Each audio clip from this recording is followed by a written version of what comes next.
Fala pessoal, tudo bem? Aqui é o canal Projeto Kibalo, eu sou Natan Lippe, enfermeiro missionário, e esse canal ele se dedica ao compartilhamento dos evangelismos que nós fizemos através de ações sociais e que vão ser postados aqui. Hoje a gente vai estar falando sobre mais um assunto aqui no YouTube que é muito interessante. Existem momentos da nossa vida em que a gente se faz essa afirmação: eu não sei se Deus realmente me escolheu. Se Deus me escolheu para ser salvo, se Deus me escolheu para fazer parte do reino dele, se Deus me escolheu para ser uma pessoa que vai trabalhar para ele, se Deus me escolheu para uma obra grande dentro do reino dele, será que Deus realmente escolheu você?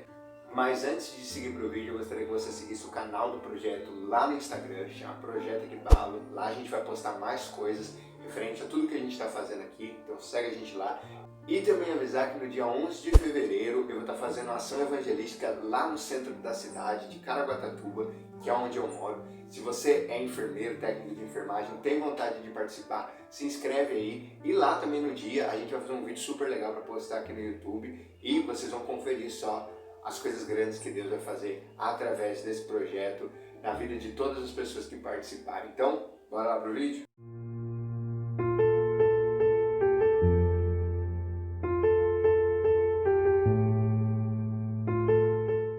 Bom, essa pergunta realmente é uma pergunta que a gente se faz em algum momento das nossas vidas. A gente fica preocupado se Deus realmente escolheu a gente, se Deus realmente chamou a gente para fazer parte da salvação dele, porque nós somos falhos, porque nós somos errados, porque nós caímos no meio do caminho. E aí a gente coloca em dúvida: será que Deus realmente me escolheu? Será que Deus realmente quer me usar? Será que Deus realmente quer que eu seja salvo? Será que Deus realmente quer salvar a minha família? Será que Ele realmente tem um plano para a minha vida? E nada melhor para falar sobre isso do que a linhagem de Jesus Cristo. Você conhece a linhagem de Jesus Cristo? Já ouviu falar quais são as pessoas que participaram da história do nascimento de Jesus Cristo? A Bíblia conta pra gente, no livro de Mateus, no primeiro capítulo, do versículo 1 até o versículo 17, a genealogia de Jesus Cristo. E por que é que eu quero trazer isso daqui para vocês? Provavelmente você deve pensar que por ser a genealogia do Salvador do mundo, o Messias, o próprio Filho de Deus, a gente só teria pessoas incríveis, pessoas exemplares, lá, pessoas que nunca cometeram pecados nenhum, ou pessoas que vieram de famílias perfeitas, mas não. Sinto lhe informar, mas na genealogia de Jesus nós temos vários exemplos de como Deus escolhe pessoas que às vezes não têm nada a oferecer, mas Ele escolhe elas mesmo assim porque é da vontade dele. E eu gostaria de citar alguns exemplos aqui para você. Em primeiro lugar, Jacó. Bom, Jacó foi uma das primeiras pessoas que faz parte da descendência de Jesus. Você vai ler isso lá naquele capítulo que eu disse. E quem era Jacó? Um mentiroso. Um mentiroso que roubou a primogenitura do seu irmão, mentiu para o seu pai, teve que fugir da sua terra depois de ter mentido, teve um monte de confusão no meio do caminho, o cara lutou com Deus. Olha só que exemplo incrível. A gente também tem Pérez. Pérez é um exemplo de uma pessoa que veio de uma família destruída. Isso porque Pérez era filho do próprio avô dele. O avô dele um dia vai lá numa cidade procurar uma prostituta, e procurando uma prostituta ele sem querer fica com a nora dele e nasce Pérez. Bom, a gente também tem Raabe, que era uma prostituta. Quando os soldados de Israel vão até Jericó para destruir aquela cidade, essa mulher esconde eles na casa dele e por isso ela fica viva. E ela se casa com uma das pessoas da linhagem de Jesus e entra para a linhagem dele. A gente tem Ruth, que era um exemplo de uma pessoa que não tinha esperança nenhuma, já que o marido dela tinha morrido e todos os outros irmãos dele também. Mas mesmo assim ela decidiu perseverar junto com a sua sogra e viu os frutos maravilhosos da confiança em Deus e entrou para a linhagem de Jesus. A gente tem Davi, que é um grande exemplo de rei, mas que também foi um grande exemplo de pecador, já que Davi foi um adúltero e assassino. A gente tem Salomão, que era o filho de Davi, que foi um dos reis mais idólatras que Israel já teve, já que ele construiu altares de vários outros deuses dentro da cidade de Israel. E é um exemplo de o que uma pessoa idólatra faz quando ela se afasta dos caminhos de Deus. Por fim, o último exemplo que eu gostaria de citar, embora ainda existam vários outros, se você for pegar um por um, é Manassés, que foi um grande pagão. A Bíblia fala que Manassés ofereceu o seu próprio filho em adoração a um deus pagão que existia naquela época. Bom, eu acho que já deu para perceber que as pessoas que faziam parte da linhagem de Jesus não eram lá pessoas tão perfeitas. E a partir disso, a gente pode tirar algumas conclusões para as nossas vidas sobre esse tema. Será que Deus me escolheu realmente? A primeira conclusão que a gente pode tirar disso tudo é: Deus, na maioria das vezes, não escolheu pessoas perfeitas. Um Bom, gente, eu acho que se você ler a Bíblia, você vai encontrar vários exemplos de pessoas que não tinham nada para serem chamados ou para serem escolhidos por Deus para fazerem grandes obras. E mesmo assim, elas foram chamadas, mesmo assim elas foram escolhidas. Inclusive, existe um grande exemplo na Bíblia de um homem que se chamava Gideão, que diz para Deus quando Deus chama ele: olha Deus, existem pessoas muito mais fortes que eu e a minha família é uma família que não tem nada, por que o Senhor vai me chamar? E Deus mesmo assim insiste: Gideão, vai, porque eu te escolhi. Então, gente, para com essa ideia de que Deus só pode chamar pessoas perfeitas, de que Deus só escolheu pessoas perfeitas para trabalhar para Ele, de que Deus só escolheu pessoas perfeitas para participarem da salvação dele. Deus, na maioria das vezes, vai escolher pessoas que têm várias imperfeições, porque Jesus diz, em um momento, quando ele estava pregando, e os fariseus encontram ele sentado com um monte de pecadores, com um monte de pessoas que tinham vidas erradas, e os fariseus dizem: olha só, você se assenta com pecadores, você se assenta com prostitutas, você se assenta com coletores de impostos. E aí Jesus diz para eles: eu não vim para os que estavam sãos, mas sim para os que estavam doentes. A segunda conclusão que a gente pode tirar disso é que Deus, ele usa as nossas imperfeições para a glória dele. Gente, se o seu passado é terrível, se o seu passado é triste, se você vem de uma família desestruturada ou se você fez muitas coisas erradas lá no passado, Deus, ele é especialista em usar os nossos passados para a honra e para a glória dele.